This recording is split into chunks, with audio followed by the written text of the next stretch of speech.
Scientist कह रहे हैं कि क्लाइमेट चेंज बढ़ रहा है और अगले 20 साल में हमारे प्लैनेट के लिए सीरियस कॉन्सिक्वेंसेस हो सकते हैं। प्लैनेट का सरफेस टेम्परेचर 100 साल पहले से ज़्यादा गर्म है। क्या यह ग्लोबल वार्मिंग प्रॉब्लम सॉल्व करने में आसान हो सकता है? दुनिया को अब न्यूक्लियर एनर्जी की ज़रूरत है। आज हम कुछ अलग देखेंगे। शायद आपको अजीब लगे, लेकिन न्यूक्लियर एनर्जी फ्यूचर हो सकती है और थ्योरियम वो फ्यूल हो सकता है जो हमें एक सेफ, मिनिमल वेस्ट और कार्बन न्यूट्रल एनर्जी सप्लाई दे सके।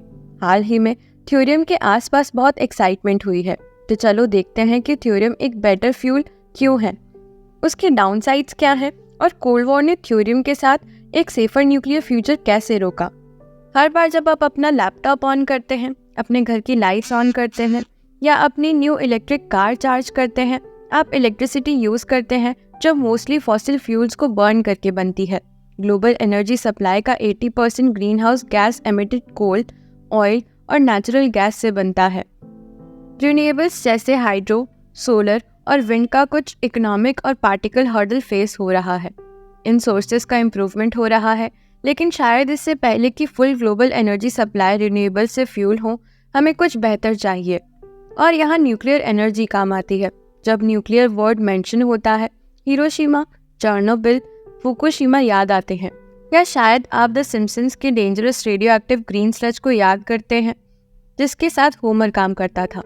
न्यूक्लियर एनर्जी क्लीन है लेकिन डेंजरस, लेकिन थ्योरियम के यूज से शायद न्यूक्लियर डेंजरस टैग ड्रॉप कर सकता है और सिर्फ क्लीन हो सकता है। चलो देखते हैं कि थ्योरियम दुनिया को कैसे रिवोल्यूशनाइज कर सकता है। थ्योरियम के बहुत सारे पॉजिटिविटीज़ हैं, खास करके जब इसे यूरेनियम के साथ कंपेयर किया जाए। थ्योरियम को थंडर के गॉड के नाम से नाम दिया गया है।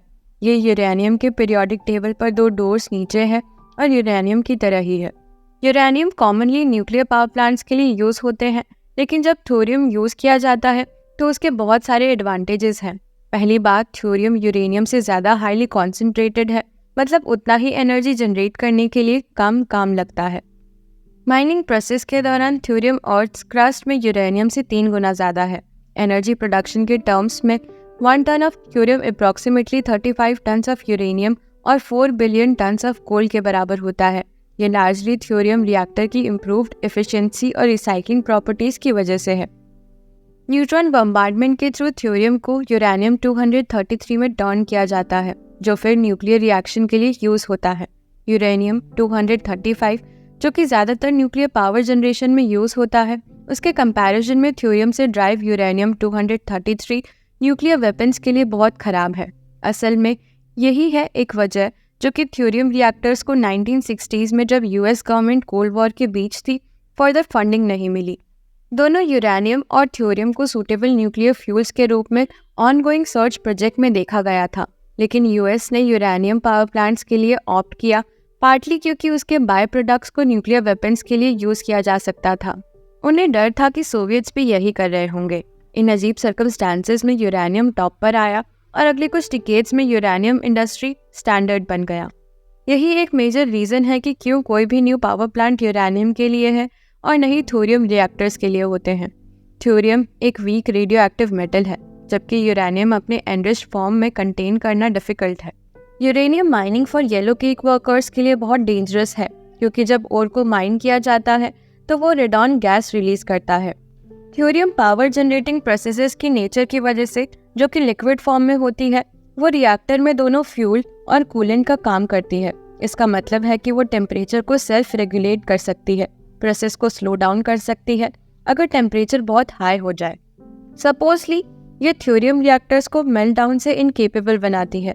यह बहुत इंटरेस्टिंग है और शायद यही चीज़ थ्योरियम रिएक्टर्स को उनके कॉन्टेम्परेरी काउंटर पार्ट से अलग करती है। जबकि न्यूक्लियर पावर प्लांट्स को क्लीन माना जाता है क्योंकि वो ग्रीन हाउस गैसेस इमिट नहीं करते, लेकिन वो फिर भी न्यूक्लियर वेस्ट प्रोड्यूस करते हैं। करंटली ये वेस्ट 1 लाख ईयर्स के हाफ लाइफ के ओवर डिग्रेड होता है।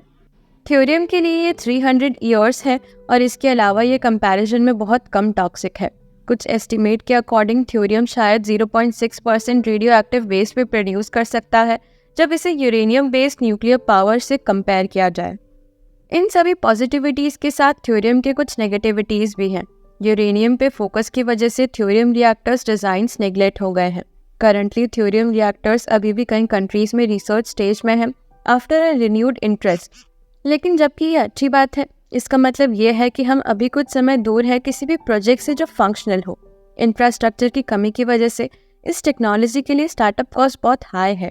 इस स्टेज पर कैपिटल और ऑपरेशनल एक्सपेंडिचर के फिगर स्पेक्यूलेटिव हैं और कोई भी नहीं जानता कि प्रैक्टिस में इसके एसोसिएटेड कॉस्ट क्या होंगे।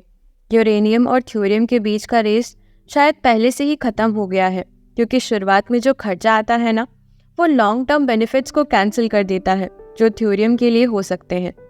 थ्योरियम भी परफेक्ट नहीं है, वो भी रेडियो एक्टिव है और वेस्ट भी प्रोड्यूस करता है।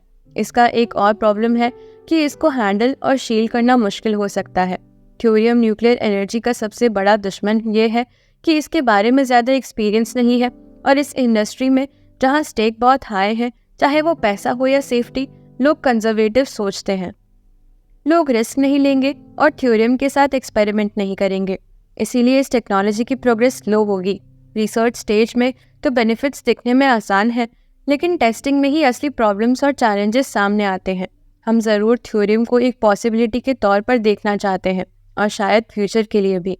लेकिन सच ये है कि हमारा पूरा फ्यूल साइकिल यूरेनियम पर बेस्ड है, और अगर हम थ्योरियम पर स्विच करना चाहें तो वो बहुत बड़ा और महंगा चेंज होगा। थ्योरियम का पोटेंशियल बहुत है, बहुत ज़्यादा। थ्योरियम रिएक्टर्स यूरेनियम रिएक्टर से बेटर हो सकते हैं, क्योंकि वो कार्बन न्यूट्रल है और कम वेस्ट प्रोड्यूस करते हैं। वो भी सेफ है, ज़्यादा रॉ मटेरियल है थ्योरियम का, और न्यूक्लियर वेपन्स बनाने में भी काम आते हैं। सोलर, विंड, हाइड्रो और दूसरे तरीके एनवायरनमेंट के लिए अच्छे हो सकते हैं। लेकिन हम अभी ऐसी दुनिया में रहते हैं जहाँ बिजली की डिमांड बहुत है, और वो डिमांड अभी के लिए सिर्फ रिन्यूएबल से नहीं पूरी की जा सकती। हो सकता है कि रिन्यूएबल्स उस स्टेज पर पहुंच जाए, लेकिन तब तक के लिए थ्योरियम पर ज़्यादा ध्यान देना बुरा नहीं है। वो हमारी एनर्जी डिमांड को पूरी कर सकता है और ग्रीन हाउस गैसेस को कम कर सकता है जो हमारा एटमॉस्फेयर में जाते हैं। ये इंटरेस्टिंग है और एक्साइटिंग टेक्नोलॉजी है, और शायद ये वो टेक्नोलॉजी है जो हमें चाहिए।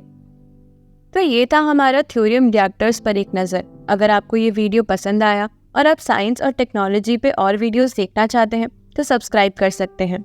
मेरा नाम डगुगो है और आप देख रहे थे कोल्ड फ्यूजन हिंदी, और मैं जल्द ही मिलूंगा आपको नेक्स्ट एपिसोड के लिए। Cheers guys, have a good one.